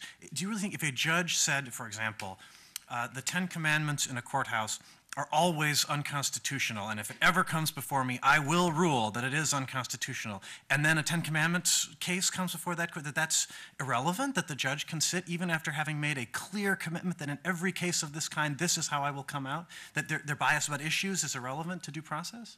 Well, I believe, Justice Scott, you're referring to Justice Scalia, and I believe he recused himself under similar circumstances. However, I don't think... Scalia recused himself? I believe he did when he specifically spoke out against There was the Pledge of Allegiance case where he, and that was a little different because he commented on the district court opinion, which ultimately ended up before the court. But hypothetical, somebody says, I will always rule on this way on this legal issue, and then that legal issue comes before them. You don't think due process has anything to say about that case? I think it's important to allow justices to make up their minds on legal issues before those legal issues come before them, to allow for free and open debate under the First Amendment. I think it's perfectly permissible for a justice to express their opinion, a justice or a judge to express their opinion on a particular legal issue. But isn't there a difference between expressing an opinion, saying something along the lines of, I don't think the legal support for the takings clause, or certain types of takings is there, but to actually foreclose consideration, as Justice Scott mentioned, seems to me to be a different issue. You're not only opining about the issue, you're stating, I don't have an open mind about that issue, and that seems to me of a different kind. And why doesn't that apply in this case, where she's made a blanket statement about bailouts? Well, I think if you allowed this case to, or if you held that Judge Royce was obligated to recuse herself in this case, Justice Strauss, it would create a very difficult line-drawing problem between when a judge is simply expressing their opinion on a particular issue and when a judge is foreclosing debate on that issue entirely. But nonetheless, the Franklin Supreme Court... But in the same matter, couldn't we be sending a message out there that when judges make these kinds of statements, perhaps they should leave it open-ended? In other words, I might not agree with the bailout concept. However, I will look at the facts and evidence if it ever appears in front of me. But she foreclosed that. She more or less said it's dead on arrival. How do we get around that and maintain this sense of fairness and equity in the court? Well, Justice Darden, I'm not sure she said it's dead on arrival when it arrives in her court. I believe she meant it was our moral obligation to oppose bailouts. But do you want me to read what she said? I think it's pretty similar to that. They're very stern words, Justice Darden. I will certainly agree with that. However, I still think you're going to create a very difficult line-drawing problem if you allow these words to warrant recusal, because that simply opens up situations like Judge Easterbrook, like you were speaking about, that are very active academic writers and may at some point speak very strongly on a particular issue. There's no qualitative distinction between the advocacy that this judge engaged in writing in an academic journal? I think there is a distinction that you could draw. I just think it's going to become a very difficult distinction on down the road. That and that's one's going not to so hard to draw. Well, directly, no, but I think that's a strange distinction to make between just general speeches and pieces that appear in law review articles. Now, I'd also like to talk about how the Franklin Supreme Court was correct in finding that help violates the Fifth Amendment's takings clause. Help only serves a pretextual public purpose, and as such, under this court's opinion in Kelo, which explained that pretextual takings are impermissible, it should be found unconstitutional. Well, they had a lot of reasons why they did that. We saw on the record pictures of homes that were foreclosed, that were in other, on streets, and that obviously would affect the value of the neighborhood and the value of the homes that are left. So it's not just pretextual, all right? So please respond to that. Well, Justice Vedic, this court has never before enunciated a test for determining when a taking is pretextual, but I do have a suggestion. I would recommend that this court look at whether or not a city can reasonably justify the use of a particular private beneficiary for a plan, which the city of Barksdale cannot in this instance, and whether or not public funds are used for the program. If public funds are not used for the takings program, that essentially allows the city to skirt the just compensation requirement. Yeah, but suppose the city doesn't have any money, but it has a problem, but it doesn't have any money. Are they supposed to go down with a sinking ship?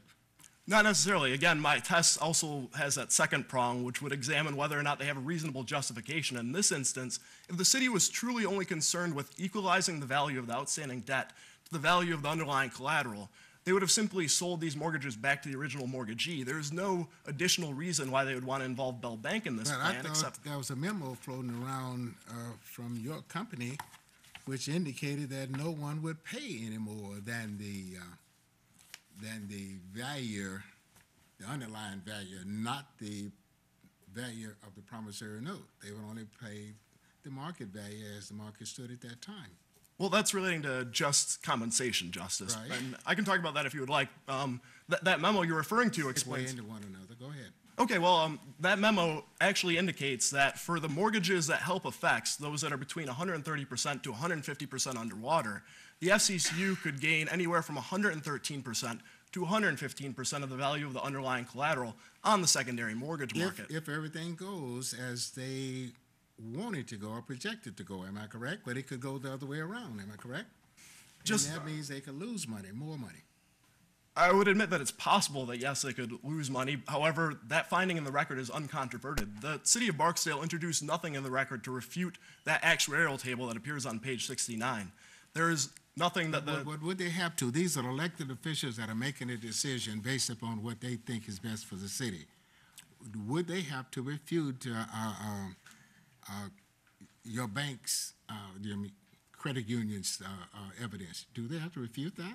Yes, Justice. Under the just compensation requirement, if the credit union is able to prove that it could get more for these properties than the value of the underlying collateral. Weren't your graphs also speculation? I mean, this is just evidence. It's a matter of weighing the evidence and deciding which evidence convinces them the most. Am I correct? Well, Justice Darden, it is just speculation, but that's what a party is going to have to resort to in every eminent domain case. They're going to have to speculate about what they could get on the open market if they sold their property. That's just a necessary requirement of what parties have to go to when their property is going to be taken by the government. And in this instance, the city of Barksdale cannot take property from the FCCU without paying them at a bare minimum what they could gain on the secondary mortgage market.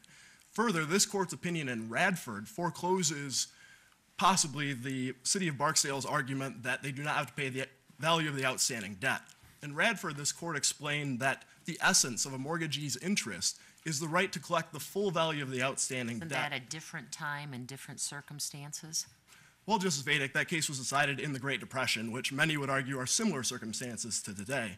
And this court has recently cited that case favorably as recently as 1998 in Eastern Enterprises.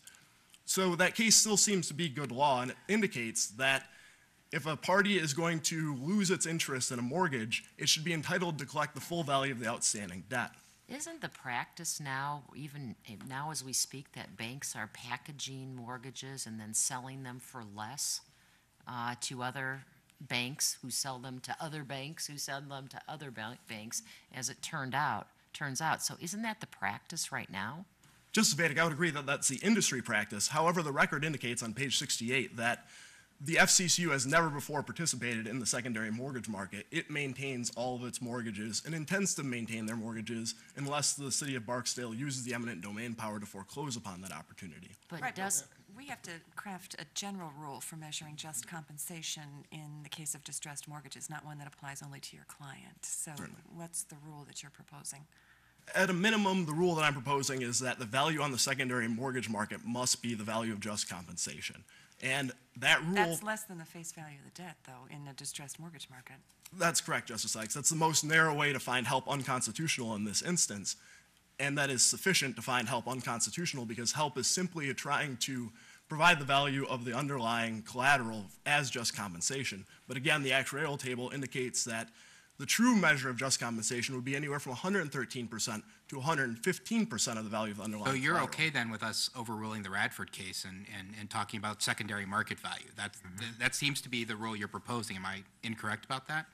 It's not necessarily a rule, Justice Strauss. I don't think you have to overrule Radford to find that in this case, at a bare minimum, the city of Barksdale must pay the market value on the secondary mortgage market. I think since that would be a more narrow holding, it would be dicta if this court even commented about Radford. And it doesn't have to address whether or not Radford is still good law to find help unconstitutional. You're asking us to develop a new formula then, aren't you? Because in Radford, didn't Radford hold that the value is the value of the promissory note as is written? That is what Radford held, and I would be perfectly happy if this court simply reaffirmed Radford. Bet you would. However, this court can still find help unconstitutional by sticking with its long line of cases, Commodities Trading Corporation, Toronto Hamilton Navigation Company, that all say the fair market value is the correct measure of just compensation. And that would result in help being found unconstitutional because the uncontroverted evidence that appears in the record indicates that the FCCU could gain more for their property than what the city is trying to pay on the secondary mortgage market. Now, just moving a little bit back to the things that I was going to ask a pretext question. This might be where you were going. How do you respond to opposing counsel's suggestion that the lack of competitive bidding in this case shouldn't tell us anything because there was no need for competitive bidding? Whatever institution picks up these mortgages couldn't have bid lower. The amount that they're going to pay, the amount that they're going to receive is fixed by statute. So competitive bidding is irrelevant. That seemed to be one of the important points about pretext. What's wrong with that point? Well, Justice Scott, there could have been competitive bidding in this case. What the bidding would have been over is whether or not to take these mortgages as adjustable rate or fixed rate. The HUD report cited by the Omar County Superior Court indicates that many of these mortgages that are underwater are adjustable rate subprime mortgages. So therefore, most of these mortgages that HELP's going to be affecting are going to be adjustable rate. It seems HELP doesn't really specify exactly what's going to happen to these mortgages, but I imagine Bell Bank's going to be taking them as adjustable rate mortgages, leaving Bell Bank free to jack up the interest rates as soon as Bell Bank is transferred these properties. However, if another financial institution was offered to compete with Bell Bank, perhaps they'd be willing to take these mortgages on a fixed rate basis instead of as adjustable rate mortgages. Another factor that points to pretext in this instance is the fact that Bell Bank is receiving the best underwater mortgages in Barksdale. That is, those underwater mortgages that are currently performing and currently meeting their expectations. The city of Barksdale didn't try and help everyone that's underwater in Barksdale. They're only trying to help those that could help Bell Bank profit the most, essentially. Couldn't that have just been a judgment by the city council? Look, we've got to stop blight, and the fact of the matter is these people who aren't paying aren't going to be able to pay if we transfer the mortgages and pay down the principal. So it's an incremental step. So what's wrong with the city council taking an incremental step and not trying to solve the whole problem? I would agree with you, Justice Strauss, that yes, it is an incremental step. However, I believe that factor combined with the many other factors that are present in this case, including the threat of litigation, the fact that HELP was passed extremely quickly after it was initially proposed without public comment and without any opportunity for individuals to object to it, point to a finding of pretext. It's not simply that Barksdale is attacking these particular mortgages, it's the totality of the circumstances that warrant a finding of pretext in this instance. Further, the city of Barksdale has, as I like to point out again, is not putting any public funds to use in this program. Bell Bank is completely funding the program of its own accord. When that happens, the taxpayers and the individuals that are publicly active in Barksdale are not as likely to pay attention. This court has been able to be deferential under the public use clause because it requires just compensation. But you're not proposing a bright line rule against public-private partnerships in this area. Not at all, Justice Sykes. Just a rule that requires a more searching analysis when a city is not paying for it, the private beneficiary is paying for the program, and when there is no reasonable justification for that particular private beneficiary being chosen. For the foregoing reasons, if there are no further questions, the judgment of the Franklin Supreme Court should be affirmed. Thank you. Thank you. Ms. Siegel, rebuttal.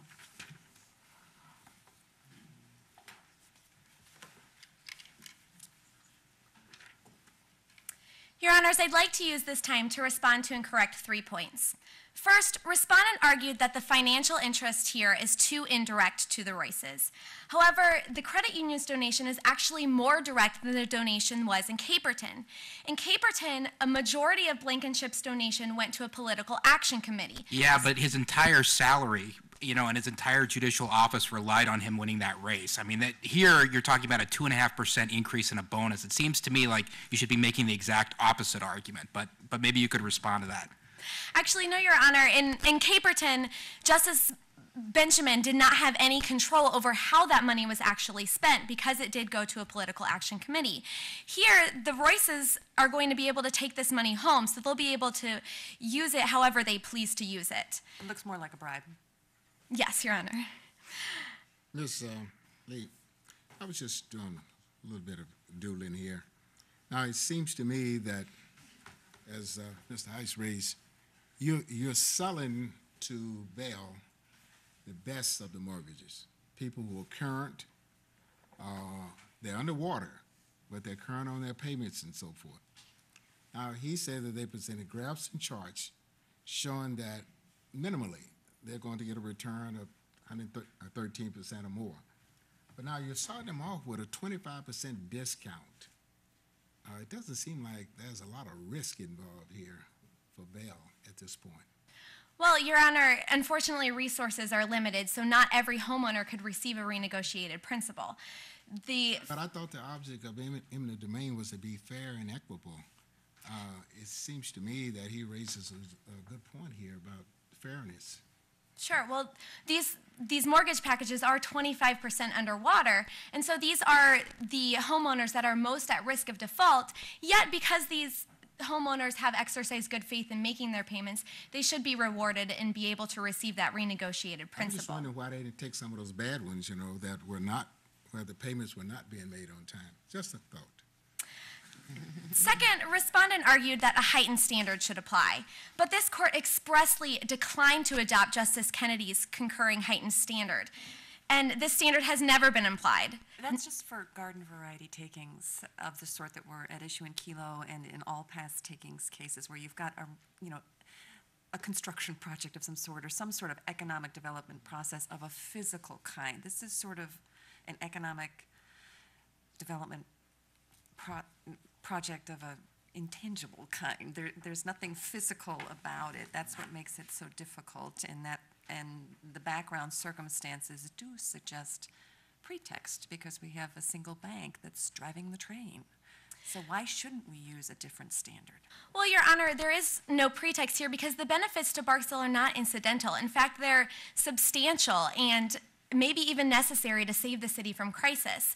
By condemning these mortgage packages and renegotiating their principals, HELP is able to keep families in their homes and prevent the rest of the city from having to deal with the... Right. Theoretically, it's a public purpose, but the facts of this particular case suggest pretext, which is what suggests taking this outside the rational basis test and into something some more stronger form of judicial scrutiny and putting the burden on you instead of the challenger. And why isn't that a good idea when there's the kind of evidence of pretext that we have in this record? Well, Your Honor, this court has a longstanding policy of deference to the legislature, and the legislature should be able to act swiftly, especially in cases like this where it's of an economic emergency without... Sounds to me like a concession that you lose under heightened scrutiny. No, Your Honor, that's not the case. There is adequate planning with HELP. It's simply, may I continue? It's simply a modification of the program map based on the comments made by the public citizens that were concerned about using public funds. There is also blight in that the economy of the city is completely devastated. The bottom line is that Judge Royce got it wrong in a case that she shouldn't have heard in the first place. Thank you. All right, our thanks to both counsel. The case is taken under advisement. The court will stand in recess. All right.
Please be seated. Ladies and gentlemen, welcome back once again. I'd like to begin this part of the program with a round of applause for our distinguished panel and our four finalists.